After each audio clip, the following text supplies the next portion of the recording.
Bwana Yesu asifiwe. Bwana Yesu atukuzwe sana. Tunambariki Mungu wa neema. Ametupa tena neema. Ametukirimia tena kuona siku ya leo. Siku ya tarehe 9 ya mwezi huu wa 3 ni muujiza mkubwa Mungu ameifanya kwetu. Zaidi sisi ambao tunakuwa Goma. Ni kuleta shukrani kwa Mungu wetu kwa sababu mambo ambayo yamepita katika mji huu ni mambo ya kutisha. Ni mambo ya kutisha.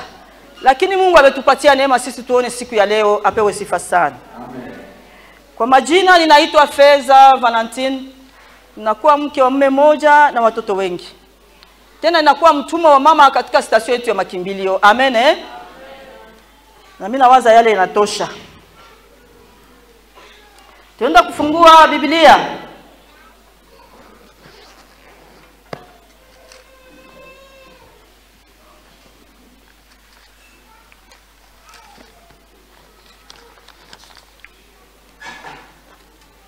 Bwana Yesu asifiwe. Bwana Yesu atukuzwe sana. Tutasoma neno la Mungu katika kitabu cha Ufunuo sura 12.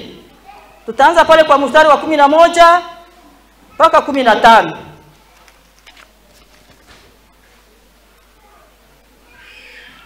Kama kuna ule alipata tusaidie kusoma.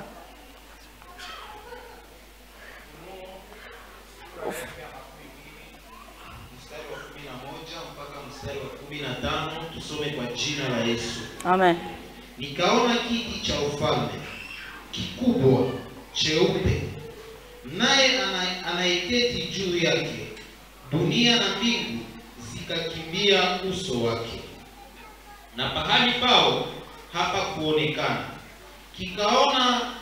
Nikaona wafu wakubwa na wadogo wamesimama mbele ya Mungu, na vitabu vikafunguliwa, na kitabu kingine kikafunguliwa kilicho cha uzima, na wafu wakahukumiwa katika mambo haya yaliyoandikwa katika vile vitabu, sawasawa na matendo yao. Habari ikatokea wafu waliokuwa ndani yake. Mauti na Hadesi zikatoa wafu waliokuwa ndani yao, wakahukumiwa kila mtu kwa kadiri ya matendo yake. Mauti na Hadesi zikatupwa katika lile ziwa la moto. Hii ndiyo mauti ya pili, hili ziwa la moto. Na ikawa mtu yeyote hakuonekana ameandikwa katika kitabu cha uzima, alitupwa katika lile ziwa la moto. Amen. Amen. Tutaomba Mungu. Baba, katika jina la Yesu Kristo, mimi tu ni chombo bure, nitimie tu kwa sifa yako tena kwa asubuhi ya leo. Najua umeandaa watu wako hapa, wapakaliwa mafuta wako, wanaziri wako, wale ambao ulikubali kuacha mbingu za utukufu wako hapa, wanahitaji chakula bora kutoka kwako juu mbinguni. Baba, kama ni kutukemea utukemee, kama ni kututia moyo ututie moyo, na kama ni kutufariji, tuko hapa tunahitaji kufarijiwa na wewe. Yaliyo mapenzi yako yafanyike kwa jina la Yesu Kristo. Amen. Bwana Yesu asifiwe. Neno hili ndo somo ambalo tulilisoma katika juma yote mzima. Ni somo ambalo tunalisoma tukasoma kitabu cha Ufunuo sura 12 mstari wa 15 mstari wa 11 mpaka 15.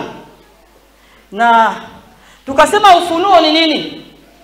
Ufunuo ni kufunua yale ambayo yalikuwa yanafunikwa kisha inawekwa wazi. Ufunuo, hii kitabu cha Ufunuo ni kitabu ambacho kiliandikwa na Yohana mtume wa Yesu Kristo. Na wakati ilikuwa wakati mzito, wakati walikuwa wanaua watumwa wa Yesu Kristo. Na ile wakati ilikuwa wakati hata Petro akauawa kwa wakati ule. Na ikakuwa wakati sasa Yohana kumtupa, wakamtupa katika kisanga cha Patmos. Na mafikiri ya watu hawa ilikuwa kumtupa kule aende akufe. Kumbe ilikuwa wakati mzuri ambao Mungu alikuwa anaandaa kwenda kumjulisha wakati ya mwisho. Bwana tusaidie sana. Na wakati Yohana alifika, alitupa katika kisanga cha Patmos, Mungu akamfunulia siri zilizopita siri ambazo ziko na zile zitakazo kuja. Bwana tusaidie sana. Na wakati Yohana alifunuliwa hizi siri, na ndio tunatoka kitabu ambacho tunatoka kusoma cha Ufunuo 12:11-15. Kabla tuingie katika somo lile, kulikuwa teme yetu kubwa, hukumu ya mwisho. Bwana tusaidie sana. Hukumu ya mwisho. Kabla tuingie katika hukumu ya mwisho, kuna hukumu ambayo ilitangulia hukumu hii ya mwisho. Bwana Yesu asifiwe sana. Wale ambao walikuwa kwenye juma yote mzima, tulianza siku ya kwanza, siku ya pili na siku ya 4. Na leo ndio tunakuja kumalizisha. Bwana tusaidie sana. Na tukasema juu ya hukumu ambazo zinatangulia hukumu ya mwisho. Hukumu ambayo tulisema, tukasema hukumu ya dunia. Dunia inahukumu mtu, inahukumu kosa na dhambi ambayo mtu anaifanya. Bwana tusaidie sana. Hukumu ya dunia tukaisoma na tukatia kitabu cha tulisoma katika hukumu ya dunia, tukasoma kitabu cha Waroma sura 2 mstari wa 12 mpaka 13. Tukasoma tena Mwanzo sura 17 mstari wa 19. Wale ambao walisikia mambo ambayo tulizungumza pale. Yaani dunia inamhukumu mtu sawa sawa na kosa ambalo aliyoifanya. Na kuna kuwa sheria. Na ile sheria inahukumu mtu sawa sawa na jinsi unakata sheria. Wakati mtu anaenda kinyume ya sheria, sheria inamhukumu. Bwana tusaidie sana. Na ndani ya nyumba zetu tuna masheria. Na mtu akienda kinyume ya sheria hata ndani ya nyumba, akiwa mtoto, akiwa baba, akiwa mama, kutakuwa hukumu na kutakuwa ghadhabu ya ile ambayo uliyoifanya. Bwana atusaidie sana. Tukaenda kwa hukumu ya pili, ni hukumu ya dhamiri. Hukumu ya dhamiri ni usauti ndogo ambao unakuwa ndani ya mtu. Mungu ameweka sauti ndogo ndani ya mtu, na ile sauti ndogo inazungumuza na wewe. Kama umeingia ndani ya madhaifu, kama umeingia ndani ya makosa, dhamiri hazitakuachia amani. Bwana tusaidie sana. Dhamiri zitasema na wewe kwa sauti ndogo. Ndio maana utakuta watu wengi wakati wanahukumiwa na dhamiri, mara nyingi wanaweza kuwa ndani ya kanisa, lakini unakutana haonekane tena ndani ya kanisa, anaweza kujitenga na kanisa. Lakini Bwana anakuambia asubuhi ya leo, wewe utengeneze tu maisha yako ili upate kumrudia. Bwana tusaidie sana. Dhamiri ndogo ambayo inakuwa ndani ya mtu inazungumuza, inasema na mtu, inaongea, inasema na wewe, na wakati inasema na wewe usifanye moyo wako kuwa mgumu. Ni sharti uingie katika msalaba wa Yesu Kristo ili Bwana akusaidie na onekane tena kuwa mpya mbele ya Kristo. Bwana tusaidie sana. Tukazungumza juu ya hukumu ya dhamiri. Na ndio maana anasema sasa dhamiri ni polisi. Kwa sababu unaweza kuwa hauko lakini roho yako iko na kuhukumu. Unaweza kufika unaona mtu mwingine pengine ulipampatia karuo, pengine ulifanya mambo mabaya juu yake, dhamiri hazitakuachia amani. Wakati unaona macho yako hata yanavunjika mbele ya ule mtu, unakutana unashindwa hata kumwangalia kwa sababu dhamiri ziko zinahukumu. Na wakati dhamiri zinakuhukumu, ni sharti uende kisima cha damu ya Yesu Kristo ikutakase kila leo. Bwana Yesu atusaidie sana.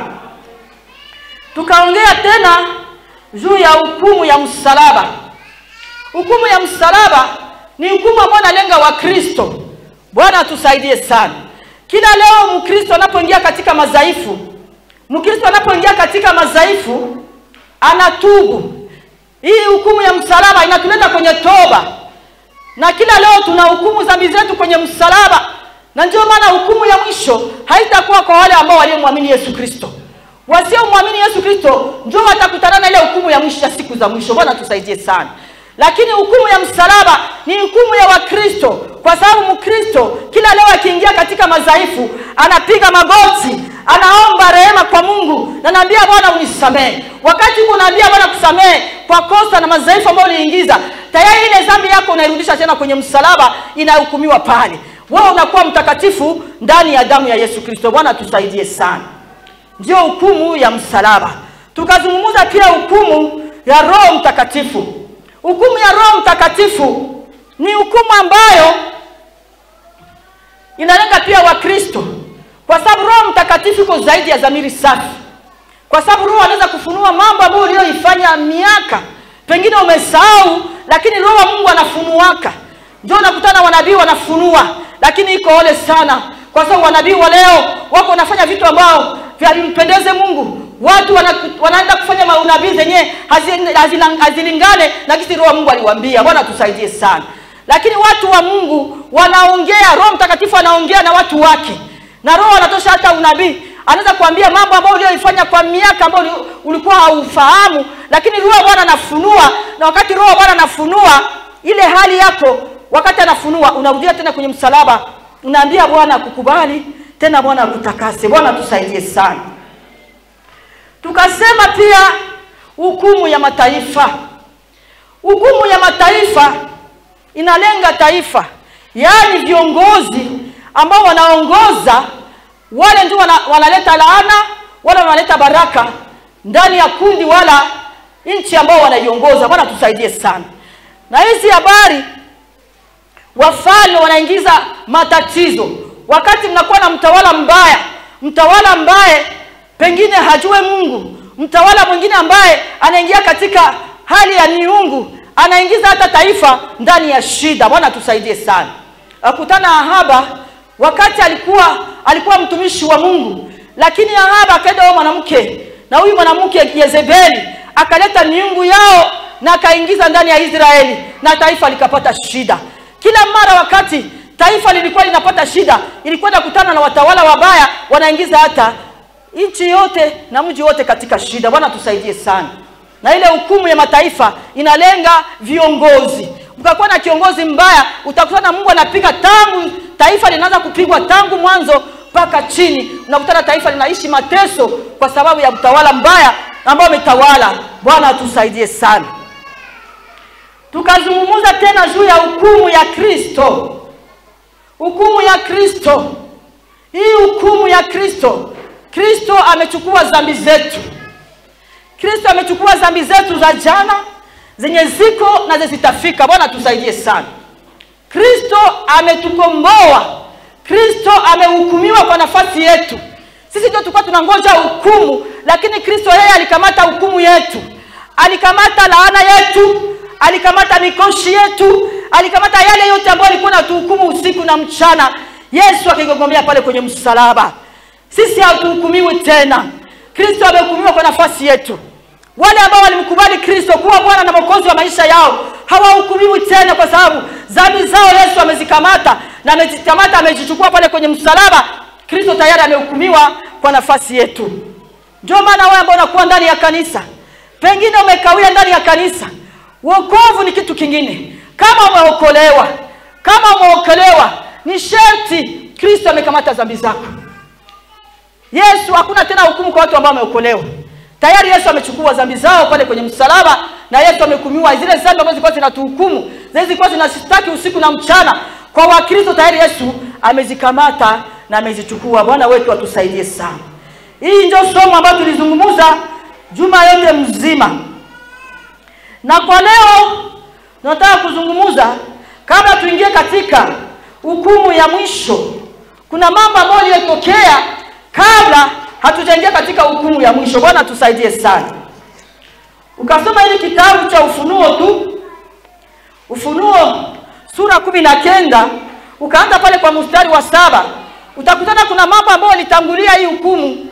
Kuna mambo ambayo yalitangulia kabla tuingie katika hukumu ya mwisho. Pale kuna kuwa habari za harusi ya mwana kondoo. Bwana tusaidie sana. Pale kuna kuwa harusi ya mwana kondoo, wale ambao walitembea sawa sawa na mapenzi ya Mungu. Biblia inatuambia kama kuna kuwa harusi ya mwana kondoo, wanatuambia wafu ambao walikufa ndani ya Bwana wataamka, na wale watakuwa wazima watabadilishwa na wanaenda kwenye karamu ya mwana kondoo. Bwana tusaidie sana. Lakini wafu ambao walikufa ndani ya dhambi wanaendelea kubakia ndani ya udongo. Lakini wafu wafao katika Bwana, wakati ya harusi ya mwana kondoo, watasimama na wanaenda kumlaki Bwana Yesu rehemani. Ile ndio hatua ambayo napita ya kwanza kabla tutafika katika hukumu ya mwisho. Bwana tusaidie sana. Ukishuka pale kwa mstari wa 9, ile mstari wa 19, utakutana pale tena kuna kwa habari za Yesu Kristo. Anashuka habari ya vita ya Armageddon. Bwana tusaidie sana. Pale kuna kwa vita ya Armageddon, yaani Yesu Kristo anakuja kama simba. Anakuja tena kupigana na hawa watu ambao, kwa sababu wakati watakatifu yuko pale hewani, biko wanakula biko mwarusi ya mwana kondoo. Kuna miaka 3.5 ambayo watu watakuwa waelekea ndani ya dunia, wanakuwa na kasalama kadogo. Miaka 3.5 nyingine na kwa miaka ya mateso, miaka ya ziki kwa wale ambao wakunyakuliwa kwa ile turi ya kwanza, wanaanza kuingia katika ziki. Bwana atusaidie sana. Na kule kunakuwa habari sasa ya vita ya Armageddon. Yaani ile vita ni wakati ambao Yesu Kristo atashuka kama simba, na huko anakuja kupigana vita ya huyu mnyama na huyu nabii wa uongo. Bwana tusaidie sana. Yesu Kristo atapigana nao, na anapopigana nao, hawa watu nao wanafungwa, nao wanatupwa katika ile ziwa la moto. Wao wanaingia katika ziwa la moto. Bwana atuwezeshe sana. Na tukiendelea tu kusoma, utakutana pale habari zinaendelea. Habari ambazo zinaendelea, kunakuwa siku ya miaka 1000 wakati watakatifu wale ambao walikatala chapa ya mnyama, wale ambao walikatala chapa ya mnyama, wale watakuwa pamoja na Kristo. Kunakuwa miaka 1000 watu tena wanashuka katika dunia mpya, wanakaa pamoja na Kristo. Shetani anafunga miaka 1000, watakatifu tena wanakaa bila shida katika miaka 1000. Kisha miaka 1000 shetani tena anafunguliwa, na wakati shetani anafunguliwa anatafuta tena kudanganya watakatifu. Na wakati ule sasa ndio wakati ambao shetani atakamatwa na kutupa katika shimo, ndani ya ile kibiriti ambayo kinawaka usiku na mchana. Shetani atatupwa kule, na ile inakuwa mwisho wa shetani. Na hapa ambapo tunataka kusoma sasa, mahali ambapo tunataka kusoma wakati ya hukumu ya mwisho. Na hukumu ya mwisho ni hukumu ambayo inalenga wale wasiomwamini Kristo, wale ambao walimkatala Kristo, wale ambao walimziaki Kristo, wale ambao walimkinai Kristo, wakakuwa kama hawamjali Kristo. Bwana tusaidie sana. Ni wale wa Kristo zaidi, wale wavuguvugu ambao Biblia inatuambia wavuguvugu Bwana atawatapika. Bwana tusaidie sana. Mpendwa, usiko mwavuguvugu. Usikuwa mwavuguvugu, kwa sababu tuko dunia na haiko kwetu. Siku moja tutatoka katika mwili huu. Siku moja tutatoka katika mwili huu. Kuna ngojewa hukumu kwa wale wasiomwamini Yesu Kristo. Wale waliomwamini Yesu Kristo wana heri, lakini asiyemwamini Yesu Kristo anangoja hukumu. Na hii hukumu itapata watu ambao walimkataa Kristo, ambao walimkinai Kristo, walikatala kutembea sawa sawa na mapenzi ya Mungu. Unakuwa Mkristo ndani ya kanisa, lakini mguu mmoja nje, mguu mwingine ndani. Bwana tusaidie sana. Mguu mmoja nje, mguu mmoja kwa wapagani. Lakini nakuambia Mkristo, ni sharti ujiidentifie. Ni sharti ujipange uwe Mkristo kamilifu, kwa sababu Wakristo wakamilifu hawatapitia ziki hii. Wakristo wakamilifu wao watakuwa na Bwana, lakini Mkristo mvuguvugu atapata shida, kwa sababu ni wakati ya hukumu ya mwisho. Hukumu ya mwisho wanatuambia hivi. Katika hii kitabu cha Ufunuo wanatuambia hivi. Wanasema na nikaona kiti cheupe, nikaona kiti cha ufalme kikubwa cheupe, naye anayeketi juu ya dunia na mbingu zilikimbia uso wake, na pahali pao hapakuonekana. Nikaona wafu wakubwa kwa wadogo wamesimama mbele ya Mungu, na vitabu vilifunuliwa. Kitabu kingine kilifunuliwa, ni kitabu cha uzima. Bwana tusaidie sana. Aseme hii siku ya mwisho ni siku ya hatari, ni siku mzito. Bwana tusaidie sana. Ni siku mzito wapendwa, ni siku ya mbaya sana. Tunasema leo ni siku ya Mungu, lakini leo watu wako wanauana, leo watu wako wanazini, leo watu wako wanaiscroke, leo watu wako wanabaka. Lakini ile siku ya Bwana vitu vyote vitanyamaza kimya. Bwana tusaidie sana. Ile siku ya Bwana itakuwa siku mzito wapendwa. Njoo siku ya Bwana ile. Siku ya Bwana ni siku mzito. Biblia inatuambia tena dunia na mbingu zitaogopa uso wa Bwana. Dunia itaogopa uso wa Bwana, itakimbia. Bwana tusaidie sana. Ni siku ya hatari. Biblia inasema wafu wafao walikufaka watafufuliwa. Kila nafsi itafika mbele ya Bwana. Kila nafsi itafika mbele ya Bwana. Bwana anaanza kuhukumu sasa. Vitabu vinafunguliwa. Majina ya watu inaandikwa. Lakini mpendwa, hakikisha kama unaandika katika kitabu cha uzima. Vitabu vitafunuliwa vya matendo ya kila mtu. Matendo ya kila mtu itapita pale. Vitabu vitafunguliwa na matendo ya watu. Watu wanaanza sasa kuhukumiwa. Ile itakuwa siku ya Bwana. Siku ambayo makaburi zitafungua. Watu walikufaka makaburi. Walizamaka watatosha watu waliozama. Wale mkiwa na vilima watatosha watu. Na watu wanafika kwenye hukumu. Bwana tusaidie sana. Hii ni siku ya hatari wapendwa. Siku mzito katika maisha yako na katika maisha yangu kama tumwamini Kristo. Na kama tutembee sawa sawa na mapenzi ya Mungu. Siku moja utapita kwenye hukumu. Hii hukumu hailenge mfalme, hailenge president, haijua mtu ni nani, lakini kila mtu atapita kwenye hukumu na majina zitasomwa na majina ziliandikwa. Kama jina lako aliandika katika ile kitabu cha uzima, itakuwa ole sana. Watu ambao wameandika kitabu cha uzima ni wale ambao walimkubali Kristo katika maisha yao. Ni wale walitembea sawa sawa na mapenzi ya Mungu. Ni wale ambao waliendelea kumtumikia Mungu katika kweli na haki. Wale watu watahepa hii hukumu ya mwisho. Hukumu ya mwisho ni hukumu mzito sana mpendwa. Hii ni hukumu ya Bwana peke yake, atasimama akihukumu mpendwa. Unajipanga namna gani? Na mimi najipanga namna gani? Wakati ya hukumu yetu utahepa kweli?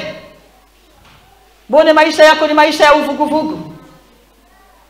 Maisha uko Mkristo tunakuona ni Mkristo mzuri. Na hapa wakatuuliza tutaenda mbinguni, ndio wote tutasema tunaenda mbinguni.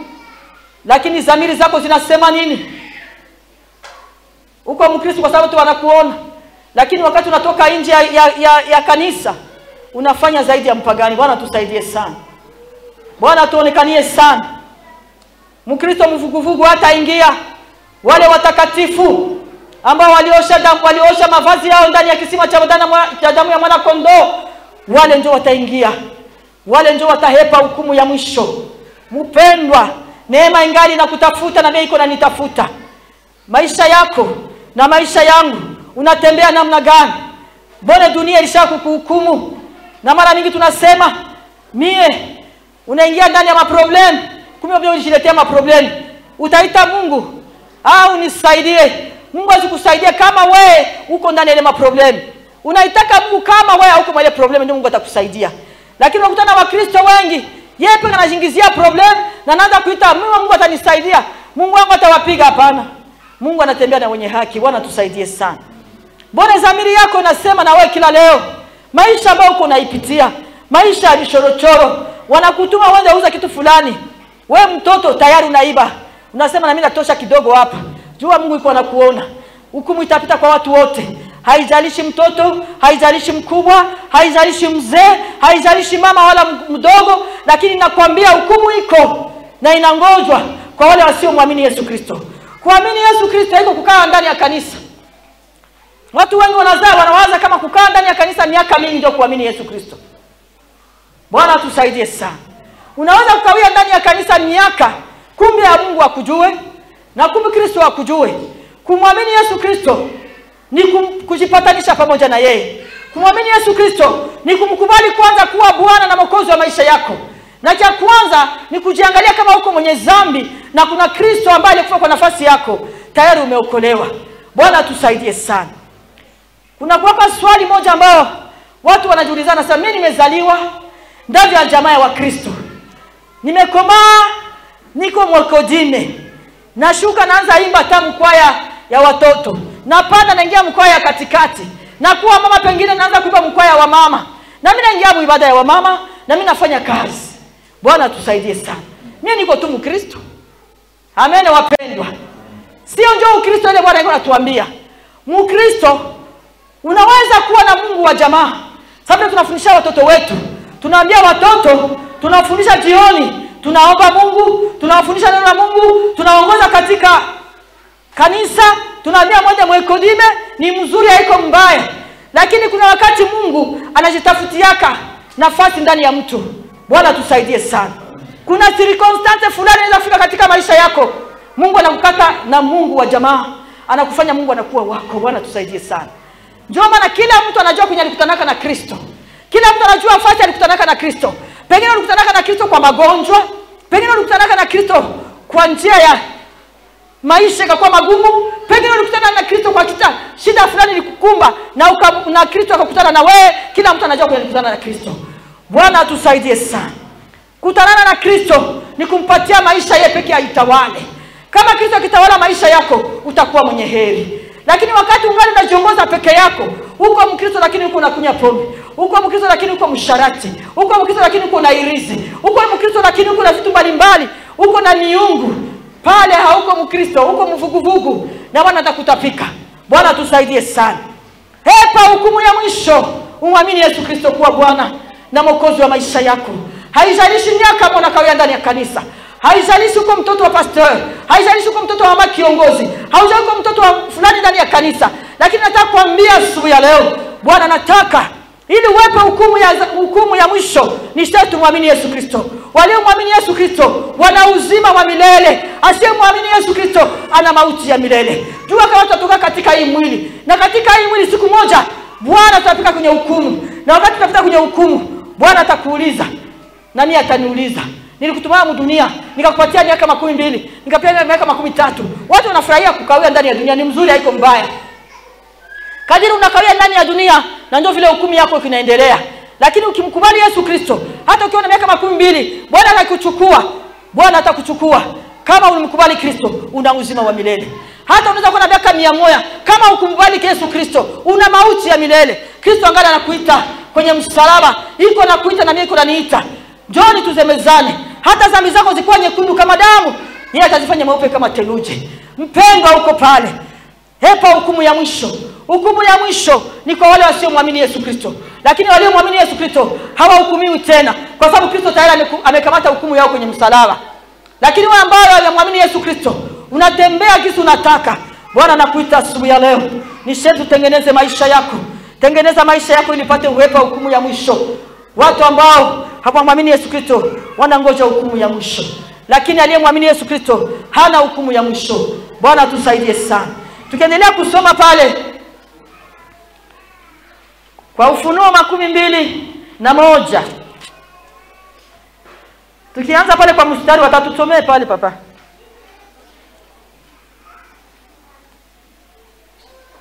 Kama kuna wale alipata tusaidie kusoma. Mstari wa 1 mpaka 8. Mstari wa 1 mpaka 8 nasema hivi: nikaona mbingu mpya na dunia mpya. Kwa maana mbingu za kwanza na dunia ya kwanza zimekwisha kupita, wala hapana bahari tena. Mimi Yohane nikaona mji ule mtakatifu Yerusalemu mpya ukishuka toka mbinguni kwa Mungu, umekuwa tayari kama bibi harusi aliyekwisha kupambwa kwa mume wake. Nikasikia sauti kubwa toka mbinguni ikisema, tazama, hema ya Mungu ni pamoja na watu, naye atakaa pamoja nao, nao atakuwa watu wake, na Mungu mwenyewe atakuwa pamoja nao, atakuwa Mungu wao, naye atapangusa kila chozi katika macho yao, wala mauti haitakuwa tena, wala maombolezo, wala kilio, wala uchungu hautakuwa tena, kwa maana maneno ya kwanza yamekwisha kupita. Na yeye anayeketi juu ya kiti cha ufalme akasema, tazama, ninafanya yote kuwa mapya. Akaniambia, andika, kwa maana maneno haya ni amina na kweli. Amen. Amen, amen. Bwana Yesu atusaidie sana. Ase watu ambao wataingia mbingu watakutana dunia mpya. Bwana atapanguza machozi. mateso na ziki ambayo tunaipita katika dunia, wale waliomwamini Yesu Kristo atapanguza machozi. Mpendwa, hakikisha kama umeandika kile kitabu cha uzima, ili siku moja nao upanguzwe machozi, ili uwepe hukumu ya mwisho. Watu ambao walimkubali Kristo, watu ambao walimpatia Kristo maisha yao, Bwana atapanguza machozi. Bwana atawapanguza machozi. Mpendwa, Bwana ngana anakuita, na mimi ananiita. Tengeneza maisha yako mpendwa. Usione mtu na usione miaka katika kanisa, lakini Bwana yuko anakuita. Hata uwe binti, hata uwe mtoto, Bwana na haja ya nawe. Bwana yuko anakuita kwenye kiti cha rehema. Mkubali Kristo katika maisha yako, ili uwepe hukumu ya mwisho. Bwana atapanguza machozi. Bwana atakupanguza machozi. Yale mateso na magumu, shida ambazo umezikutana katika dunia hii, Bwana atakupanguza machozi. Hepa hukumu ya mwisho, ili Bwana akuonekanie. Ili Bwana uwepe hukumu ya mwisho, kwa sababu kuna mauti ya milele. Hii mauti ya milele hakutakuwa kwa derogation. Hakutakuwa kusema hapana, tupumzike kwanza. Wote ambao wataandikwa katika kitabu cha uzima wataingia katika moto pamoja na shetani, na wale wote ambao walimziaki Kristo wote watakuwa mule. Itakuwa ole sana wewe ambaye na mimi ambao tumejitahidi kufanya hata kazi ndani ya kanisa, lakini siku moja tutupe katika shimo isiyokuwa na mwisho, mule ambao kunakuwa kulia na kusaga meno. Lakini neema ingali na ingali na kutafuta, na mimi nitafuta. Tuwepe hukumu ya mwisho ili tupate uzima wa milele. Kama neno hili limepata nafasi, libarikiwe kwangu na kwako. Amen.